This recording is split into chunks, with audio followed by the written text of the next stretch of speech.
En este nuevo episodio tendremos un invitado especial, tal y como lo hemos hecho anteriormente, pero antes de presentar a este importantísimo invitado, me gustaría extender la invitación a ustedes, los seguidores. Para mí es muy importante escuchar sus comentarios, sus posiciones, lo que piensan, y para eso los invito a que tanto en este episodio como los anteriores y los que vendrán más a futuro, comenten, den sus ideas. Vamos a generar debate para que sea un debate sano en donde podemos intercambiar ideas y conocer más profundo los temas a discutir. De igual manera, extiendo la invitación para que nos sigan en todas nuestras redes sociales de Sala Situacional TV. Además, les doy la invitación a que le den a este y en los otros episodios la opción de gustar, y para mí es muy importante, y a todo nuestro equipo de Sala Situacional Televisión, de que se suscriban a este programa y de igual manera a compartir el mismo para que seamos muchísimos más en este mundo de salas situacioneros. Últimamente hemos vivido unos meses muy conversos en el mundo internacional, pero qué mejor manera que un amigo muy cercano, ingeniero y economista. Él fue secretario técnico de la presidencia durante el gobierno de Balaguer, ex gobernador del Banco Central, economista, ingeniero, político también.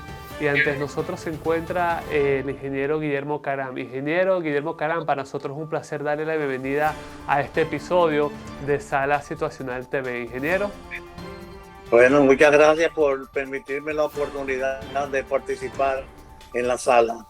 Estamos dispuestos. Para nosotros es un placer y esperemos que no sea la primera, sino para frecuencia semanal tenga su espacio en cápsulas exploratorias. Así es, vamos a ver en la medida de nuestras posibilidades. Claro que sí, ingeniero. Vamos a hacer un recuento de sus últimos artículos de opinión muy interesantes en materia internacional. Últimamente usted reaccionó ante el resultado de las elecciones en Alemania. ¿Cuál es su perspectiva en los últimos resultados que hubo un intercambio de socialismo? Usted ha destacado la importancia o el regreso del socialcristianismo tanto en Alemania como en el resto del mundo. Bueno, lo más importante que veo es que el retorno del socialcristianismo al poder en Alemania en sustitución de la socialdemocracia. Yo sé que en el mundo actual las ideologías no están en el primer rango, en los rangos primeros de prioridad en las acciones y decisiones públicas, pero aunque uno no lo crea, aunque sea por el subconsciente determina y permite organizar y actuar en una forma inspirada en principios coherentes. Y en Alemania ha sido un ejemplo de lo que puede aportar la democracia cristiana internacional. El rescate de Alemania después de la Segunda Guerra Mundial fue bajo su responsabilidad, de la responsabilidad demócrata cristiana. La constitución de la Unión Europea, dentro del concepto de pluralismo internacional que prima, que forma parte de la doctrina social cristiana, también fue de facturación de esa ideología. Entonces, en este mundo actual, donde hay un clima de crispación, que parece que no visualizamos cuál es la solución, y ese es precisamente el punto donde entran las ideologías, cuando la tecnocracia, el pragmatismo se tranca el juego. Las ideologías como factor de inspiración pueden aportar soluciones a los grandes problemas que estamos teniendo ahora. Yo creo que en el mundo actual, que está crispado, que en 52 días de gestión del presidente Trump ya hay guerra arancelaria, hay conflictos con la Unión Europea, hay conflictos con Panamá, hay conflictos con Groenlandia, que por cierto acaba de celebrarse elecciones en las que perdió el candidato, y muy mal perdido, el candidato que sintonizaba con el presidente Trump, quedó en un cuarto lugar, lo cual significa que todas esas decisiones del presidente Trump en algún momento van a tener una reacción de parte de la comunidad nacional económica y política. Y tenemos el hecho de que las bolsas de valores mundiales esta semana han tenido un comportamiento colapsante. Entonces, en medio de ese clima de crispación y desconcierto, las ideologías pesan, aportan, y más que nada la ideología social cristiana. Ingeniero, ¿usted cree que sería un intercambio entre tecnócratas y pragmáticos con las ideologías tradicionales? ¿O hay un resurgimiento de estas ideologías del siglo pasado como son los socialcristianos, los demócratas sociales o los demócratas cristianos?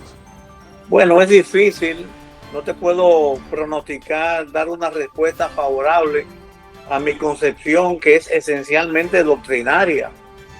Yo tengo una formación social cristiana que tiene origen religioso, pero que lo he expresado en la concepción del Estado, del gobierno, de la sociedad, tanto como cuando fui funcionario del gobierno como cuando no lo he sido, como en este momento, porque realmente tengo que reconocer que estamos contra la pendiente. Vamos a decir, los doctrinarios estamos como contra la pendiente, en el sentido de que predomina la tecnocracia, el pragmatismo, el poder económico, que muchas veces no deja permear las ideologías. Y en ese sentido, a pesar de eso, yo tengo fe y aporto y sigo en esa onda, porque el mundo tradicionalmente ha sido una historia pendular.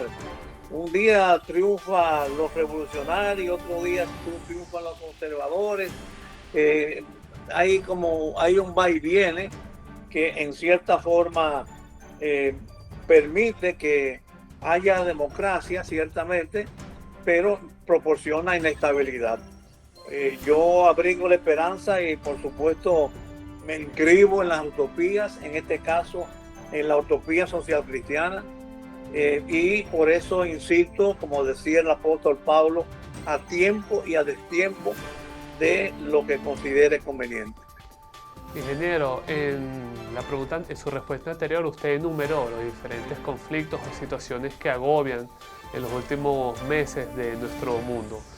En uno de sus artículos anteriormente usted remarcó la importancia o el papel que ha jugado Arabia Saudita para ser un espacio de la paz en torno al conflicto entre Rusia y Ucrania. ¿Cuál era su percepción sobre la posición de Arabia Saudita y, lo más importante, su opinión en torno a este conflicto? ¿Termina o no entre rusos y ucranianos? Bueno, indudablemente que uno puede tener una apreciación favorable inicial. Por ejemplo, yo creo que la guerra en Ucrania con Rusia no tiene sentido, y a mi juicio debe suspenderse, debe lograrse la paz para que sea un ejemplo incluso que sea transmitible a otros focos de conflicto, como los conflictos en el Medio Oriente, los conflictos en África, para que el mundo se encamine hacia la paz. Ahí también entra la ideología. Yo insisto, a tiempo y a destiempo con ese esquema, pero los acontecimientos te van haciendo modificar tus expectativas y esperanzas.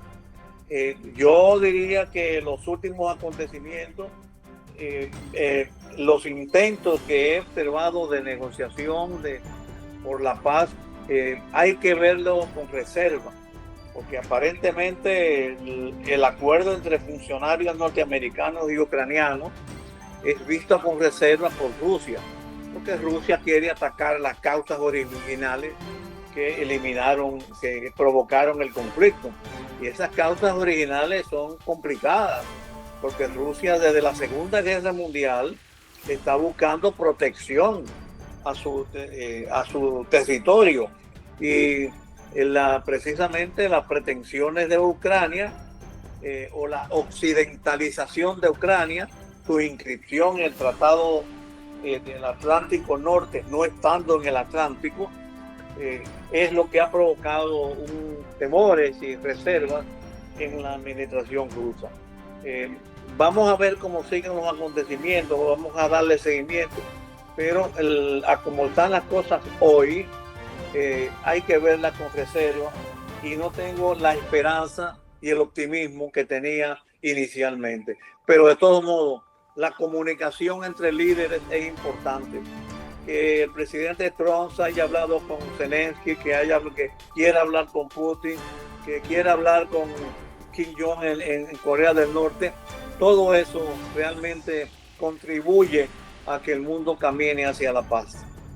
Ingeniero, usted en las semanas pasadas ha formulado un importantísimo artículo titulándose sobre Descifrando a Trump.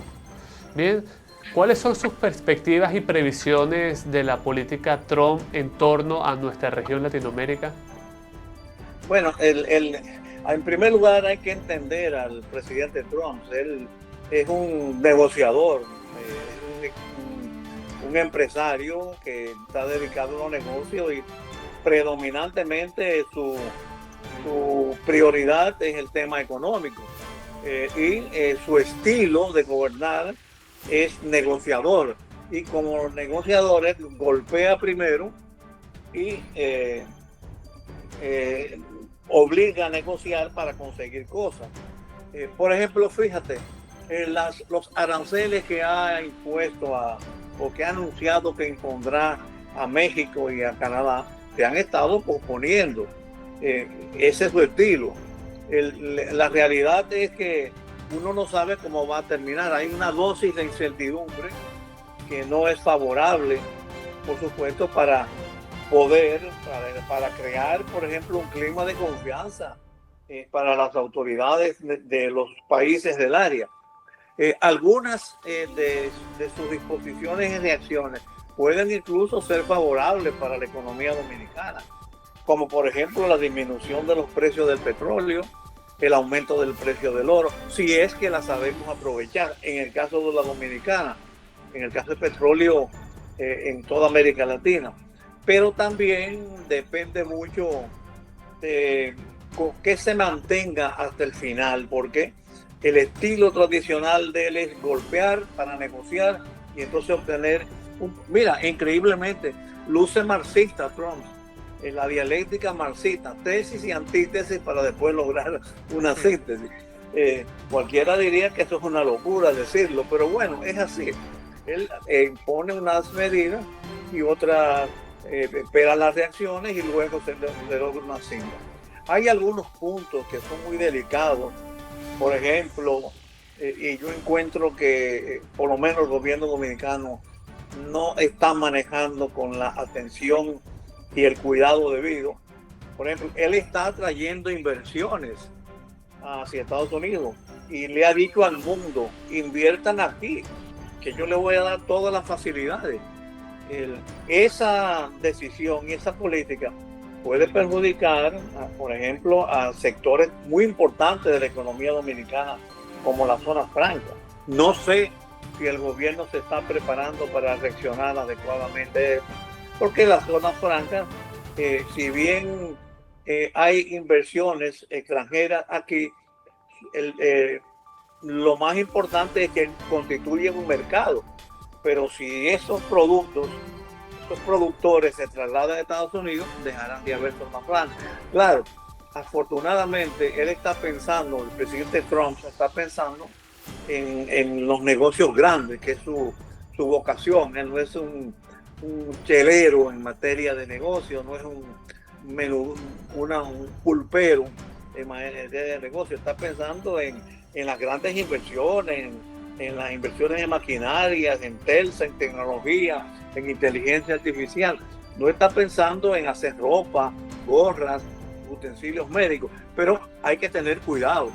Y el otro renglón es la aplicación del Tratado de Libre Comercio, CAFTA, que hay algunos aspectos delicados, como el impuesto a las importaciones arroceras, que yo no sé si el presidente Trump va a aceptar el esquema arancelario que adoptó el presidente Abinader prescindir el arancel, acogiéndose la cláusula de salvaguardia para el arroz y otros productos importados dentro del tratado de CAFTA. Ingeniero, sería muy irresponsable de mi parte no tocar el tema que ha habido en la bolsa estadounidense. Hemos visto que en los últimos días, y como usted muy bien mencionó, ha habido caídas, números rojos en la bolsa estadounidense. Sin embargo, funcionarios de la Casa Blanca han desestimado o han restado importancia sobre estos números que ha pasado en la bolsa. Si usted podría elegir uno de los dos bandos, ¿cuál tiene razón, cuál es más preocupante, cuál sería? Bueno, yo te diría que en la economía la reacción de los mercados es básica. Hay un principio en economía que se llama las reacciones inesperadas, que cuando tú tomas una decisión creyendo que vas a conseguir algo, obtienes de lo contrario. A mí me parece que la economía y la bolsa hay que oírlas. Puede que, como alguien ha dicho, o mucha gente piensa en ocasiones, que la bolsa de valores se maneja, los grandes emporios, pero eso tiene su límite, porque no todas las bolsas, hay distintos indicadores de cada bolsa. Hay las bolsas europeas y las bolsas en Oriente, en Hong Kong, en Japón. Entonces, cuando tú tienes que no solamente reaccionar a las bolsas en Estados Unidos, sino todas las bolsas del mundo, y que no solo un indicador, bueno, ponle atención. Yo le pusiera atención a ese indicador, como por ejemplo, hablando de una declaración reciente que he emitido, de que yo noto que las recaudaciones están cayendo y que los gastos están aumentando. Bueno, y además el Banco Central publicó un informe que se llama el INMAE, que es las estadísticas del movimiento del sector económico, que no es una cifra oficial, pero es un indicador, es una advertencia. Yo creo que la administración Trump debe ponerle atención a esa situación, sobre todo que no solo está obteniendo reacciones adversas de parte del mercado, sino también políticamente está teniendo reacción adversa. Ya te cité el caso de Groenlandia, pero también hay muchas iniciativas en Estados Unidos conducentes a anular decisiones de la administración del presidente Trump, incluso por la vía judicial. Me parece que a 52 días del gobierno esto no es una señal favorable. Roosevelt decía que había que darle 100 días al gobierno. Son los 100 días de esperanza, de ilusiones, pero estos indicadores que te han señalado no son precisamente de ilusiones y de esperanza. A mí me parece que la administración Trump debería ponderar las señales que le está emitiendo el mercado. Si hay alguien que lo ha seguido durante muchísimo tiempo, ingeniero, sobre sus escritos, declaraciones y posicionamientos, ha sido mi persona. Hemos visto que a lo largo del tiempo usted ha tocado temas sobre el hemisferio occidental, pero como que ha sido un poco desproporcional con el tema oriental, caso de China. ¿Qué tan importante es China para el mundo en materia política y económica para el ingeniero Guillermo Caram? Bueno, es vital, por supuesto. China constituye un mercado grandísimo, más de 1.200 a 300 millones de personas. Es también un país ya económicamente poderoso. Está agresivamente tratando de penetrar otros mercados, está tratando de reconstruir la ruta de la seda. Aquí mismo en nuestro continente ha tenido iniciativas, como por ejemplo los intentos que ha habido aquí de darle participación en el negocio eléctrico, que regalando ambulancias. En Panamá tenía 2 proyectos de puertos.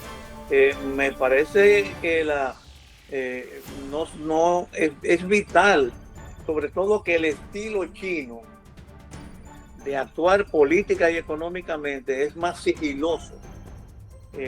Los chinos no hablan mucho, el gobierno chino no habla mucho, pero cuando habla hay que oírlo. Esa declaración del canciller chino diciéndole al presidente Trump, usted está tratando de volver a la ley de la selva, junto con la declaración del presidente iraní, haga usted lo que quiera. Todo eso evidentemente no está contribuyendo a crear un clima de armonía mundial para permitir el desarrollo. Ingeniero, vamos un poco más en materia de política doméstica. En sus escritos le ha hecho mucho énfasis al tema del sistema partidista y en particular el sistema partidista dominicano. ¿Cree que el sistema de partidos en el país está en su fin, está en un proceso de renovación, está en su mejor momento, ingeniero? No, en su mejor momento no está. La degradación moral que se observa en funcionarios elegidos, las encuestas que arrojan la baja credibilidad de los partidos políticos, incluso por debajo de instituciones que también se están cuestionando, como el caso de la Iglesia Católica, que siempre ha sido un referente en la política dominicana. Yo creo que el sistema de partidos y los partidos necesitan una renovación profunda. Y vi con buenos ojos la decisión del Tribunal Constitucional de que se permitieran candidaturas independientes, ¿por qué no? Pero veo las resistencias que hay en los partidos por eso, porque tienen miedo de perder los privilegios que le ha concedido la ley y todas las reglamentaciones y el sistema. También está el caso del financiamiento de los partidos políticos en un orden de magnitud tremendo. Y todo eso yo creo que necesita una fuerte renovación moral, sobre todo ética. Y además pienso que el tema de las evaluaciones en términos de realizaciones, no en términos de un anuncio que te dice el gobierno ha hecho tal cosa o tal síndico ha hecho tal cosa.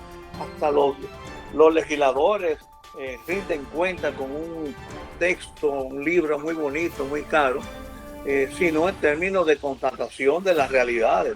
Y a mí me parece que el sistema político no está actuando consecuentemente con la constatación de esas realidades. Tenemos problemas serios que resolver.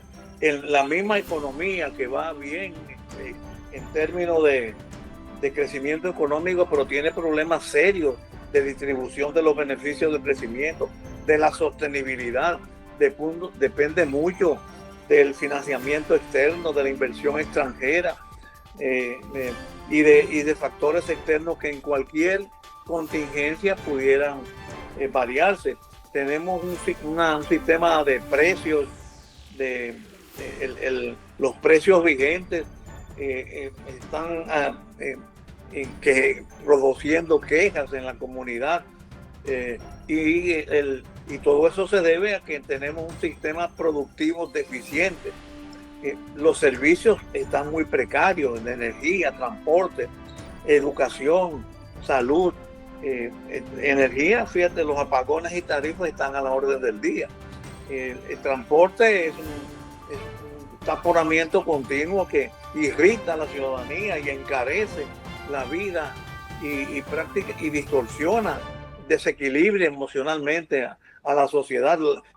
Uno vive trancado, uno quiere salir para no encontrarse con un tapón. Ahora son los tapones los que condicionan tus actividades diarias. No es el clima, no es tal otra que tienes que acudir a tal oferta. No. Hay tapones por ahí, entonces no voy. Y ya tú ves la educación con la baja calidad de la educación, el medio ambiente, el deterioro que hay, la proliferación de residuos y en general la seguridad ciudadana, el tráfico de ilegalidades.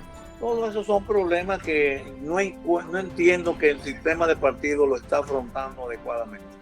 Ahora bien, ya descartado el tema de los sistemas de partidos, vamos al tema del liderazgo, el liderazgo político que vive en nuestro país, en República Dominicana. ¿Cree que está viendo un buen momento el tema del liderazgo político? ¿Cree que hay nuevos nombres en la palestra pública en materia política de campañas electorales? ¿No lo ve así? ¿Cómo lo ve el ingeniero Guillermo Caram? Bueno, de que hay nuevos nombres, lo hay.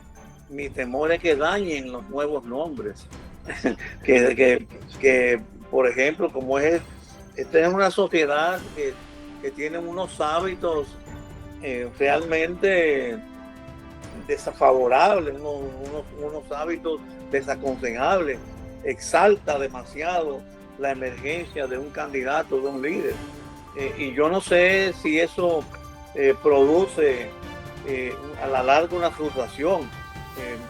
Están de moda los presidenciables en el partido de gobierno.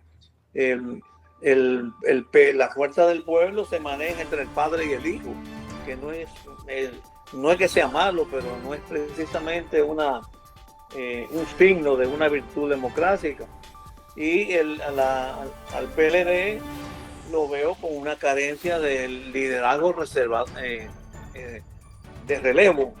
Entonces, y los partidos emergentes son todos dependientes de los partidos mayores. Lamentablemente el mío y el PRD, que formaron parte esencial del sistema de partidos en el pasado, ya no tienen incidencia. Por ejemplo, este es el momento que yo no he visto una felicitación del Partido Social Cristiano a las elecciones alemanas, como tú comenzaste la entrevista, al candidato al triunfo de la democracia cristiana alemana, que en un tiempo dependíamos mucho de la democracia cristiana a través de la Fundación Konrad Adenauer. Entonces yo creo que tenemos que tener cuidado de preservar el liderazgo. Y lamento, por supuesto, yo soy reformista, balaguerista, pues vamos a decir, inscrito en no sepultar los valores, la reelección. Lamento que el presidente Abinader haya tomado con tanta euforia el tema de la prohibición de la reelección. Yo creo que con el tiempo él se va a arrepentir de eso, pero va a ser demasiado tarde volver a modificar la Constitución. Ya para terminar, vamos con la última pregunta. Sería también un poco, ¿cómo decirlo?, irresponsable de mi parte no preguntarle sobre el presidente Balaguer. Ingeniero Guillermo Caram, ¿cómo era la política exterior del presidente Balaguer en sus tiempos? Bueno, muy pragmática.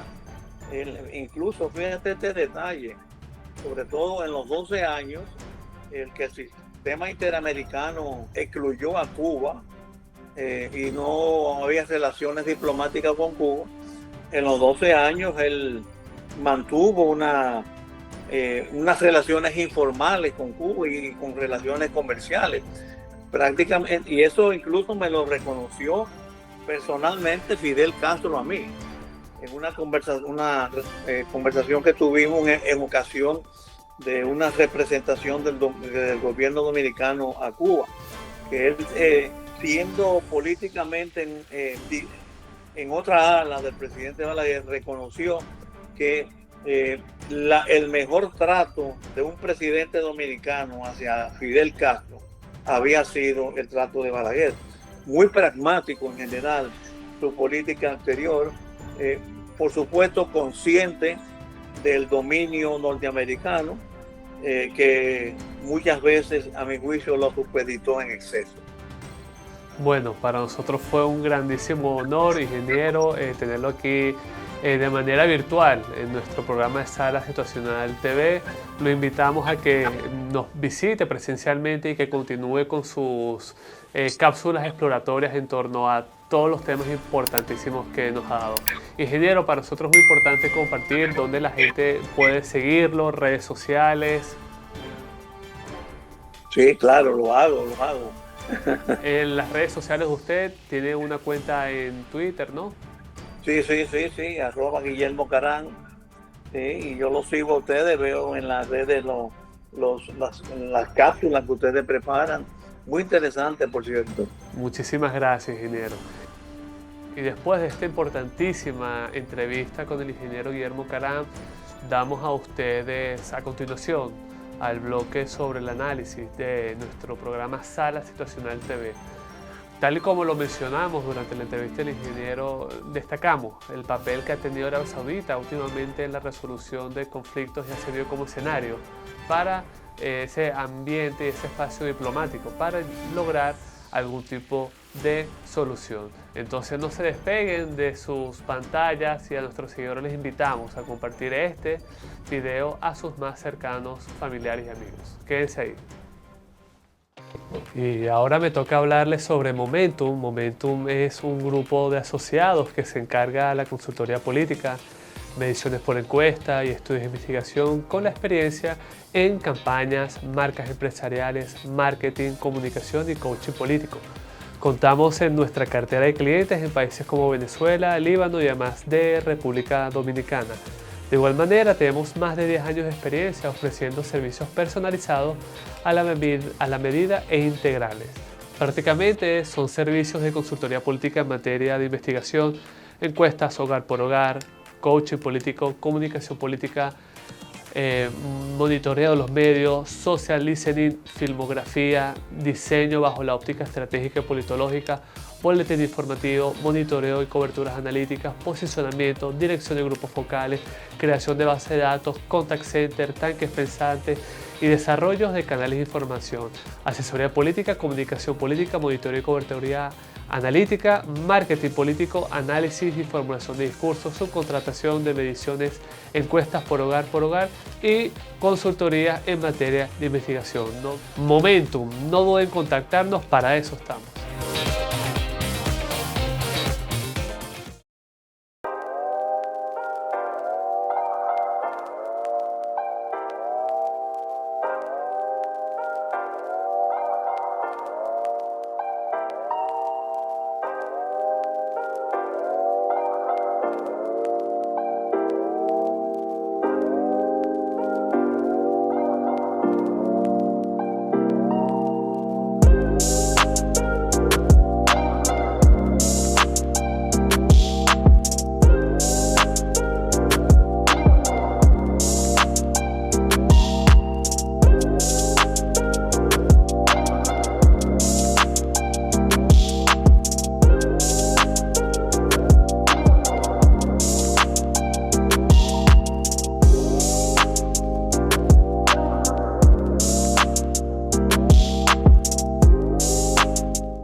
Luego de haber cumplido con los compromisos comerciales, regresamos a su programa preferido, Sala Situacional TV. Soy Jorge Saá de Cares y reitero la invitación a ustedes, nuestros seguidores, a que nos sigan, darle gustar, compartir este video y lo más importante, comenten. Para nosotros es muy importante generar debate sobre este tema y también cuáles temas les gustaría que abordáramos en los futuros episodios de Sala Situacional TV. Últimamente hemos visto como países que tradicionalmente no han servido de escenario o han jugado un rol importante en materia de resolución de conflictos en el ámbito diplomático, han surgido estos países como lo es Arabia Saudita. Lo tocó el ingeniero Guillermo Caram, lo desarrolló en sus anteriores escritos, ha abordado el tema de Arabia Saudita últimamente en el espacio internacional sobre su papel que está jugando como diplomático. El papel diplomático que ha jugado Arabia Saudita en los conflictos recientes. Hay que recordarle que los últimos conflictos que han sido como que los más permeables, los más activos en nuestra estructura internacional ha sido el tema del conflicto palestino-israelí y ha servido, ha tenido muchísima incidencia el Reino Saudita. Recientemente también el conflicto en el este europeo entre Rusia y Ucrania. Arabia Saudita ha tomado papeles importantes porque Arabia Saudita es un importantísimo hegemón, no solo en Medio Oriente, sino en todo el continente asiático. El reino parece haberse convertido en un mediador clave en un número de crecientes crisis. Aunque no lo parezca, Arabia Saudita está inmerso en un importantísimo conflicto en su frontera, y lo es en la guerra que vive en Yemen. Arabia Saudita apoya al gobierno reconocido por la comunidad internacional de Yemen frente a los rebeldes yemenitas de Ansar Allah. Ha participado en bombardeos, en ataques contra los rebeldes que tienen capturado la capital de este país. Ha abordado el tema de la creación de una coalición regional de países en contra de Ansar Allah. Ha dado asilo a su presidente en territorio saudita, y parece de que el tema, ese involucramiento que ha tenido Arabia Saudita en los conflictos otros que no son el yemenita, es por este mismo tema. Le da muchísima importancia a la solución de este conflicto. Recordando, y como lo ven en sus imágenes, en 2021 Moscú y Riad firmaron un acuerdo de cooperación militar, y los dos países son pilares de la alianza petrolera OPEP+. Yéndose hacia la historia, hay que subrayar que Arabia Saudita sí forma parte de la Organización de Países Exportadores de Petróleo, mas no lo hace Rusia, a pesar de que este último país no solamente explota, sino exporta muchísimo petróleo al mercado internacional. Está en los principales países que exportan petróleo y también consumen, pero más el tema de la exportación. Esta alianza que sostuvo Rusia con los países OPEP, entre ellos Arabia Saudita, país fundador de esta organización en materia energética, fue muy importante en ese entonces y influye muchísimo en el tema de los precios del petróleo en los mercados internacionales en torno al tema de la producción. De igual manera, Arabia Saudita ha tenido, como se los comenté anteriormente, una participación activa en el conflicto de Yemen. De igual manera, Riad trabaja para acercar a Estados Unidos y Rusia. La próxima reunión que podría tener entre estos dos países sería en Riad este año, según datos de la Casa Blanca. Hay que subrayar algo muy importante. Arabia Saudita es un aliado histórico de los Estados Unidos desde el siglo pasado. Esas importantísimas inversiones en materia energética y militar que ha hecho los Estados Unidos en gobiernos pasados ha sido clave para el desarrollo de este país, y esa importantísima relación histórica que vive Riad con Washington. Esa por una parte. Pero de la misma manera, como les he dado énfasis en importantes afirmaciones, Riad es muy cercano a Rusia. No se puede omitir, no se puede obviar, dejar de lado la participación de Rusia en este hemisferio.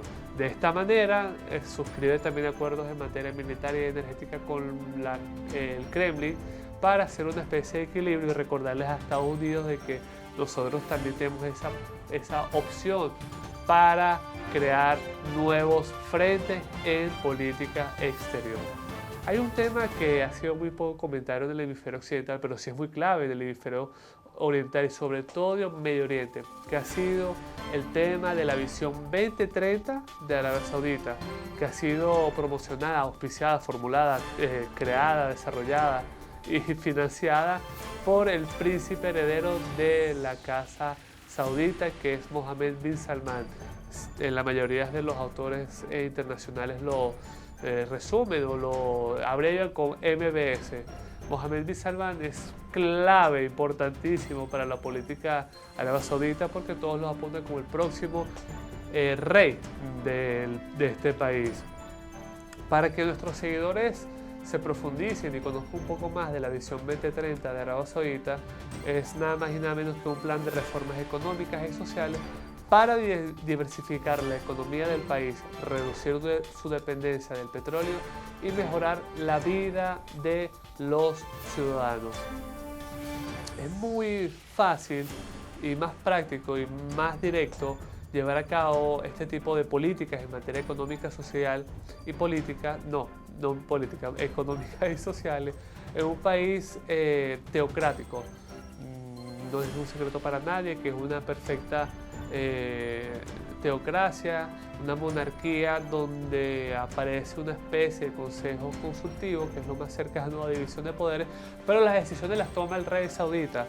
Y es más fácil en una especie de estado donde no tiene que pasar por un congreso, lidiar por una oposición, manejarse con partidos políticos, afortunadamente con un tema de sistema de estado parlamentario, presidencial. Aquí las órdenes las dicta el reino directamente a sus ciudadanos, que tienen altísima calidad de vida y un importante índice de desarrollo humano. No solamente por el tema del petróleo, sino por el tema de la planificación en materia de política doméstica y económica en este país. Y parece que le va a dar una vuelta, un giro de 180 grados para que esa dependencia del petróleo saudita hacia sus ciudadanos no sea eterno, no sea clave para su tema del desarrollo. De esta manera Arabia Saudita busca, como otros países también exportadores de petróleo intentaron pero no lo lograron con éxito, Arabia Saudita sí lo va a hacer mediante esta visión 2030. Uno de los principales objetivos de esta visión saudita es los que voy a enumerar a continuación. Desarrollar los sectores como educación, salud, infraestructura y turismo y recreación. De ahí se ve la importancia que tiene de diversificar la economía saudita y no depender solamente de la producción de hidrocarburos. También habla de aumentar el comercio de la industria no petrolera. Hay otras industrias importantísimas de renta del país que no necesariamente tiene que ser en la petrolera, pero busca generar o abrir un nuevo abanico para que no solamente sea este crudo el ingreso del país. De igual manera, busca en sus objetivos promover una imagen más moderada del país. Esto es un tema muy controversial que hay que verlo a grosso modo, porque el tema de la tradición, el tema de la religión, el tema del sistema político monárquico que tiene Arabia Saudita no va mucho con el tema del modernismo y mucho menos como lo tenemos nosotros en el hemisferio occidental. Lo que buscan ellos es abrir un poquito más el tema de la cultura, algunos temas del involucramiento de algunos actores que antes habían sido resegados en la historia saudita. De la misma manera, este plan 2030 busca mejorar la calidad de los servicios de salud. A pesar de que la mayoría de estos servicios son pagados por el Estado, gracias al tema de la renta petrolera, buscan de que el servicio de salud sea muchísimo mejor y ser una especie de marca o ser un país referencia en materia de salud en toda la región, para no dirigirse a otros países del Golfo Pérsico o el Mediterráneo. Arabia Saudita busca ser un espacio turístico en materia de salud hacia sus países vecinos. Aumentar la participación de las mujeres en el mercado laboral. A pesar de que suena contradictorio y hay muchas personas que no piensan lo mismo, este nuevo plan 2030 de Mohammed bin Salman busca la participación e involucramiento de las mujeres en el mercado laboral del país.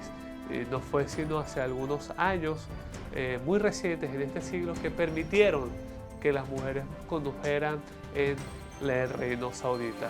De igual manera busca este plan mejorar la educación, especialmente en las zonas rurales, no solamente fortalecer y desarrollar, como ya la están aquellas zonas urbanas de este país, como lo es su capital Riyadh o Jeddah, que ha servido como espacio para algunas reuniones en materia política, sino en las partes aquellas que no han sido muy desarrolladas, no necesariamente desérticas, pero son más rurales que otras. Un importantísimo plan que muchísimos países se jactarían o aplaudirían para que fuese aplicado en su territorio. También aparece en sus objetivos el tema de mejorar la condición de vida y de trabajo de los extranjeros. Hay que remarcar a nuestros seguidores de Sala Situacional TV que estos países del Golfo Pérsico, en su mayoría de los habitantes que viven en ese país, no necesariamente son ciudadanos. Hemos visto como el caso catarí, que el 20% de los habitantes de ese país son ciudadanos cataríes frente al 80% extranjeros. Ocurre lo mismo en los Emiratos Árabes, en Bahrein, porque el tema de los ciudadanos están en puestos claves en el país en materia económica. Sin embargo, esa fuerza laboral activa, esa mano de obra, está siendo ocupada por extranjeros. Y de esta manera, este Plan 2030 que auspicia el gobierno saudita busca darle mejor calidad de vida y alejarse de aquellos señalamientos de algunas organizaciones internacionales y medios de comunicaciones que presuntamente dicen de que es la calidad de vida de estos extranjeros en ese país no son las mejores. Y también busca, en el marco que ha tenido Arabia Saudita de capitalizar su mercado laboral, busca atraer talento extranjero, tal y como lo hicieron Sur Corea el siglo pasado, tal y como lo está haciendo Estados Unidos, Trump con su nueva visa dorada. Arabia Saudita ve la necesidad y sobre todo se nota la importancia que tiene el talento, el capital humano extranjero para desarrollar su país. Una técnica del siglo pasado que ha sido usada por muchísimos países, tanto como Occidente como Oriente, buscan desarrollar el tema industrial y economía mediante la adquisición o la importación de talento extranjero.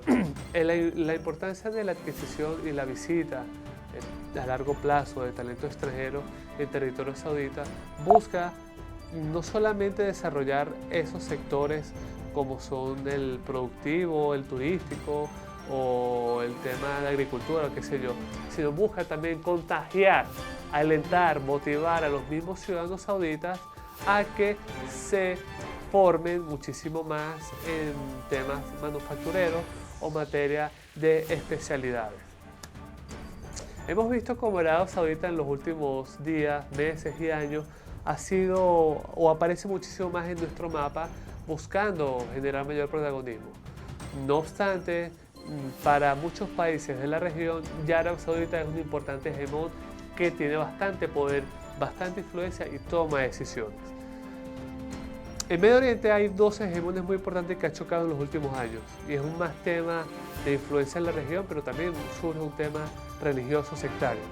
Por una parte, en Medio Oriente reina paradójicamente en ese polo sería Arabia Saudita junto a los países del Golfo Pérsico, buscando incrementar su influencia en la región frente a lo que es Irán, el que también es una teocracia que apareció después de la Revolución Islámica del siglo pasado, busca también incrementar su influencia en la región, pero choca ante la presencia de Arabia Saudita. Y uno de los países donde se evidencia muchísima esa influencia o esa diferenciación o esa competencia para ver quién toma mayor protagonismo e influencia en los países ha sido el caso libanés, ha sido el caso yemenita, ha sido el caso bahreiní y ha sido otros países en donde estos países compiten para ver quién toma la batuta en la región. Hemos visto que en años pasados ha habido una ruptura de las relaciones entre estos dos importantes países y ha sido más por el tema del discurso. Ya para terminar, quisiera invitarles a nuestros seguidores de Sala Situacional a que se profundicen, a que investiguen, a que lean muchísimo más de esos países que no están en nuestra región. No solamente Estados Unidos, no solamente Europa, no solamente Latinoamérica. Hay importantísimos países de la estructura internacional que tienen información a destacar. Y uno de esos es, por ejemplo, el caso de Arabia Saudita, lo es Turquía, lo es Israel, porque no es el caso iraní, ese sucesor del imperio persa que también tiene muchísima influencia y muchísimas cosas que nos pueden nutrir. Y qué mejor manera que hacerlo hoy en día mediante la comunicación. Estamos en espacio informativo en la Sala Situacional Televisión. Por eso hago la invitación a que se inmiscuyan en este mundo oriental, no solamente el chino, no solamente el caso indio, sino en el Medio Oriente viven muchísimos países que son de muchísima importancia. No me queda más que despedirme de ustedes, los seguidores de Sala Situacional TV. Para mí ha sido un grato honor haberlos acompañado en este episodio y los invito y les sugiero y les aconsejo, por favor, que denle compartir a este video y también a los reels que subimos a nuestras cuentas sociales que ven en pantalla. Así que muchísimas gracias y hasta entonces.